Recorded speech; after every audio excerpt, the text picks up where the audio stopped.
shoot was amazing. I can't believe we pulled it all off. But with Kevin's leadership and the Guerilla Wanderers team, it's the magic factor in the equation, because we did everything in 2 days, including the band performance. Amazing feat with the limitations that we had. So I couldn't be happier with the final product. Sean actually came to me with a concept already, and basically the outline of the story. A kid who is chased by the nightmares. So he said, I want you to write it.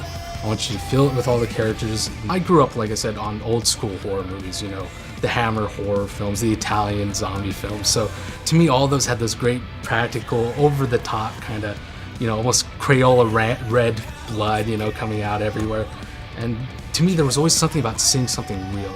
Knowing that practical effects were desired from the outset was really reassuring from a creative point of view and from a procedural aspect. Practical effects always bring a much more visceral and realistic feel to things. To me, I wanted to add a level of intensity for the band. This is a heavy metal, this is a rockin' song, lots and lots and lots of energy behind it. So I really wanted to emphasize that physically through their bodies. Their skin cracking, like with Reika, the singer, his skin as he's singing cracks open, and the heat of the world is forcing his skin to peel and come apart. George and all the artists did an awesome job bringing to life what sounded overly fantastical in pre-production. Seeing the work that they did bring the believability that it did, it just elevated the entire thing. My stomach was covered in latex. Another special effects makeup artist named Melanie put her hand underneath the latex and pressed it up through my stomach area. It looked really cool. Then they composited it so it looked like a demon was actually bursting through my stomach. I knew right off the bat that building a set was going to be the best option for this music video to get what we want visually.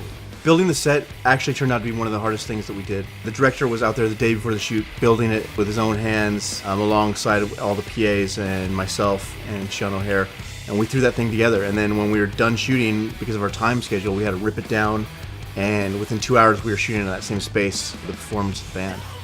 I sort of sent an email to Brad Hardy, who was the manager over at Minus Head Records, and I told him after I finished the video and sent it off to him, I said, I now know what Dr. Frankenstein feels like when he first made his monster and it came to life. I know exactly how he feels now.